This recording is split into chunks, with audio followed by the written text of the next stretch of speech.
Hi guys, and welcome back to the channel. Today I've got two replays in the British Tier 8 Premium Heavy Tank, the Eradicator Caernarvon Action 10. Now this is one of the Cold Steel trio of tanks. In that trio you've got this, the Earthshaker STRV 102 or 103, one of the two. It's the Centurion Premium with the Draugons 105, or the down-tiered version of the Centurion 71's L7 gun. Very, very good tank again in itself. And then you've got the Demolisher T28 Proto, which is one that you can earn for free at the minute.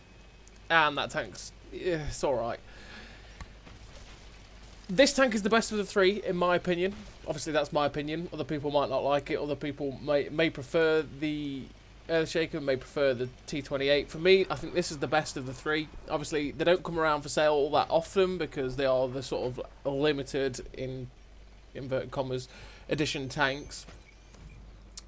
So that's why, again, I do this. Just like I've done with the Ragnarok, I'm doing this one, the best of the three for me personally.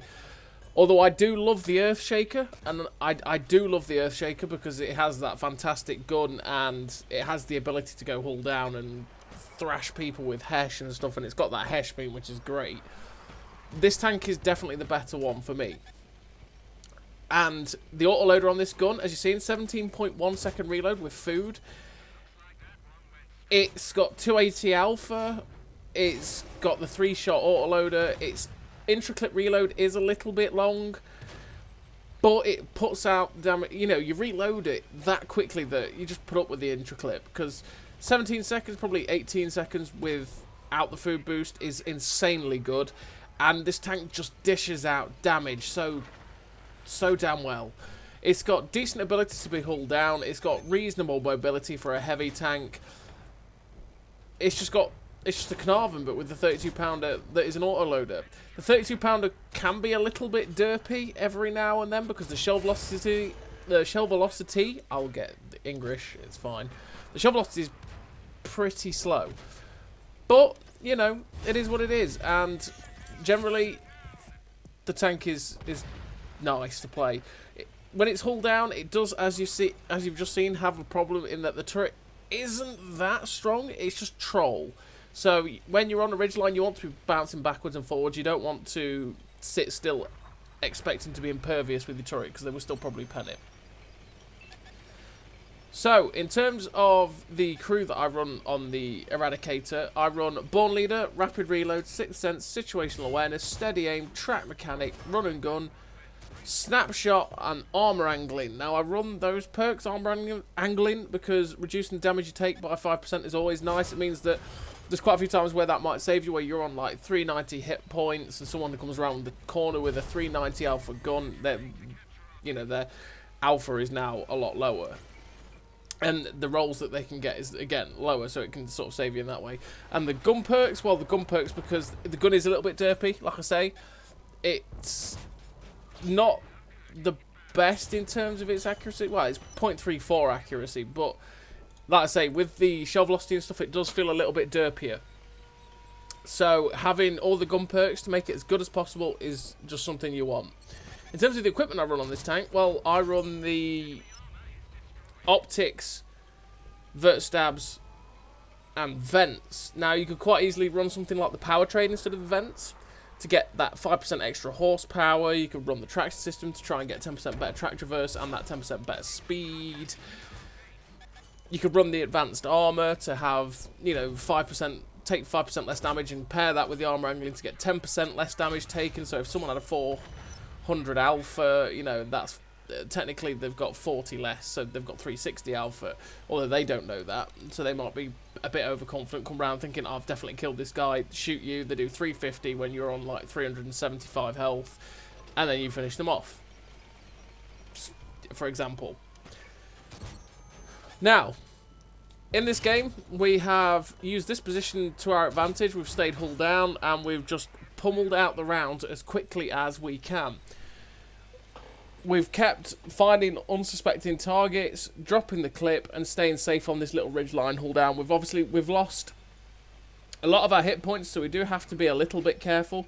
We've amassed 4k damage, which is really nice for a tier 8 tank, 307 assistance. And we're just trying to get away from a position where that Tiger 2 that is down there can get a shot at us, because, we don't want that. But the Tiger 2 has actually moved along. They're attacking that medium tank, the Atomic, over there, who, I kind of expect the Atomic to probably be alright. But fortunately enough, the Shashka pulls out, and we get a nice shot into him on the move. Unfortunately, we don't get to finish him, but we just keep moving. Because that Shashka is coming this way, and the Shashka will finish us off quite easily if we decided to go down and get him. So instead, I'm coming over here, and my intention is always to get behind this Caernarvon and Tiger 2 so I can finish them off. So we get one into the back of this Caernarvon, we get two in. Unfortunately, we don't manage to finish him off, but we'll be back for more very, very soon, because like I say, we reload very, very quickly. This Tiger 2 is running away from the Atomic. The Caernarvon's been shut down. The Shashka's over there. It's kind of looking, hopefully, maybe getting a shot. But now we've got the Tiger 2 below us. It's like, okay, we've got to go for the glory shot. No, not allowed to go for the glory shot. Okay. Thanks, team. I wanted to just jump on him. Oh, well. So there's one tank left on the enemy team. It is the Shashka. We know exactly where he is. And we're just going to have to go hunt this guy down. And like I said, we've done 4.7k damage in this game. That is a fantastic achievement for a tier 8 tank, because, you know, like, you're talking 4k is a good game. And to do nearly 5k is nice. And this tank is just capable of it. It's a very, very capable tank. Just because of how quick that reload is. That reload is so damn fast. And I think it catches people out at times, because you just get the shells into the clip and you just get to unload and just destroy people. So we finished that game with 3 kills, 4.7k damage, the first class, high caliber, the sniper medal, 1900 base XP nearly, 5k combined. Really nice game for the tank. And yeah, it's just a fantastic tank. It's one of those that is probably worth picking up out of the 3. Because that's the other thing about this tank, is the fact that it gets 75% bonus to its crew XP coefficient. Now that's madness. In terms of crew training, this tank is, because of the fact again that this tank is pretty consistently good at getting good damage results, this tank is a beast at crew training. Like an absolute beast. It just, especially with the new sort of 9 skill crew system that we've had since 6.0, you can get from, like, you know, 1 skill up to 9 skills really, really quickly. Because you add 75% to your crew coefficient bonus, right? You have one of the 130% bonus crew coefficient crews that we've kept getting from season passes and things, and little earn ops that get us stuff like a zombie crew that's a premium crew that's got 130%. Well, at that point, you're already at 205% of your crew coefficient. So you're getting 205% crew XP every game. So that's 2 times crew XP every single game, no matter what. That's without the 6 times crew XP boosters that get thrown at us again in the season passes, which you tend to amass quite a lot of unless you just burn them straight away. And at that point, you're going from, you're just maxing out your potential crew XP so much, which is just great. Like, I took a crew that was 130, I think it was Rambo crew. I feel like it was one of those that we got in the Action Heroes season pass anyway. I took that crew in this tank and put 6 times crew boosters on, and we went from 1 skill to 9 in about 70 games. I know you might be going, 70 games, that's a lot. Not really, to max out a crew. To fully max out... Okay, I bumped it too. Oh dear. I didn't expect it to just go flying off. Oh dear. Yeah, so anyway, you max out your crew XP bonus. You can just fly through the crew training with this tank, or any of the really cold steel tanks, to be honest. Like I said, this one and the Earthshaker are probably the most consistent out of the 3, because the T28 prototype really struggles massively in bottom tier games, whereas this one, yeah, it doesn't have the armor, but I don't know, there's something about it that makes it so you can just survive a little bit better. So on this game, we are on Desfall. So this was obviously a game before they removed the Cold War maps from the map rotation. And this is probably the only Cold War map that I'm going to miss, because this map was okay. I kind of like Desfall. And that was pretty much because I could come to the middle of the map and I could fight across all fronts, pretty much. And I didn't have to drive very far when I just came to the middle of the map every single game. And yeah, so I quite like Desfall, but I'd rather not see Desfall if I don't have to see any of the other maps. So I'm just happy that they took those out, and the punishment is I don't have to see I don't see this map, and that's the main thing. So we're on this middle position on Desfall, which is a very, very strong position, like I say, and that's because like these guys that are in this encounter cap cannot do anything against me here. Obviously, if I get spotted, they can try and get shots at me, but I get free shots at them if they try to cap. And we get another clip into this Tiger 2 that was trying to do it.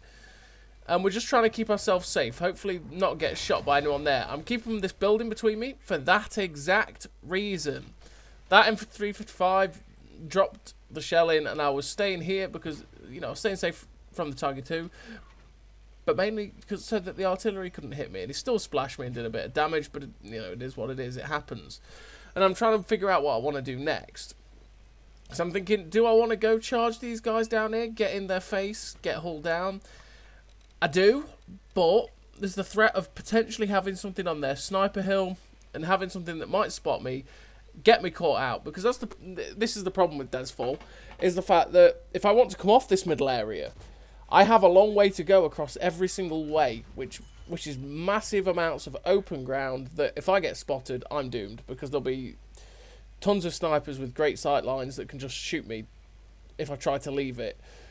Fortunately enough, though, the Huntsman drove into our line of sight, and we managed to shut down the Huntsman. And that was good. We managed to get rid of him. And I'm thinking, right, well, what can I do, right? There must be something coming along the sea line, because actually everything is dead that was on the sea line. And lo and behold, the 50 gets spotted up as we started to maneuver that way. There was also a TD down the one line, and letting those guys go and get in behind us would probably be a bad idea, because they start to get flanking shots, they start shooting people in the back, in the side.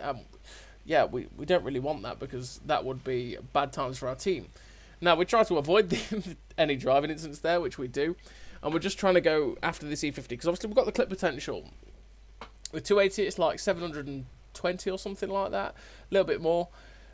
We have the clip potential to kill this E50, so we're going after it. Randy's going in the low ground, I'm going in the high ground. This guy is doomed. We get one shot, snapped him, ended up tracking him in place, and then we finished him off with the second shell. Now, we know where the rest of their team is, because there's a TD spotted down at K3. There's 3 tanks at K8, which actually leaves 1 unaccounted for, and the artillery. And I was saying to Randy, okay, the guys near the cap, unfortunately, we're not going to be able to help these guys, right? They're on the opposite side of that hill. They'll be able to chase that TD. We'll leave them to that. And we're going to go round the long way from the cap. We're going to go around the long way, hopefully track down artillery, get in behind the guys that will be going for the cap themselves, and just flank. And try and find this extra TD wherever it may lie, or medium tank. I think one of them is still missing. But yeah, and then at this point Randy obviously says, well, I'm going to go for arty. It's like, good. I'm happy about that. I want the M355 gone. If you do that, then I can go directly round the back of this hill, go to the cap, get shots in their rear, and then, make it easy. Obviously, Randy's found the M355, which is great. He's going to shut that down. And we're now just going to go hunting around this corner. And I'm kind of hoping that I'll run into them, because I don't actually know. Obviously, at the minute, none of them are spotted. Now, the heavy tank gets spotted, and it's like, I don't really know where they are, because they could be in the cap. They could all be in the cap or around the cap, but I don't want to get caught out and surprised.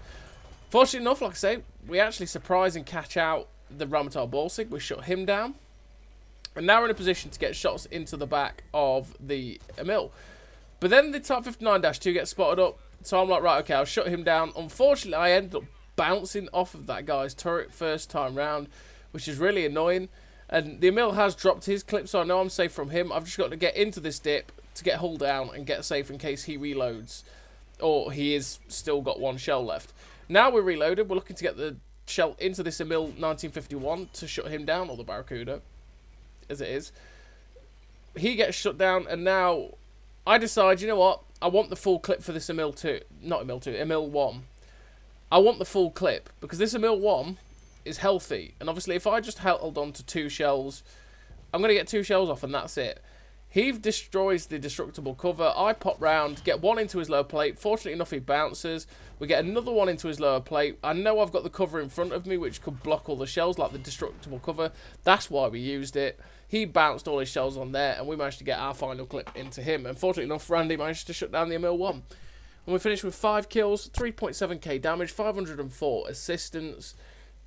Brothers in Arms, Ace Tanker, Sniper Medal, sorry. A really nice game for the tank. 1942 base XP as well, so that's like, what, 4.3k combined as well. Really nice game for the Eradicator. It's an absolute beast. Obviously, this is the best of the 3 cold steel tanks for me.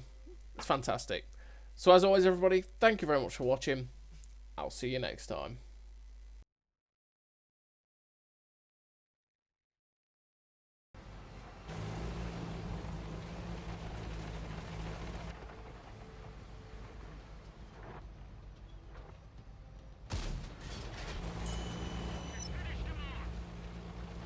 A great success!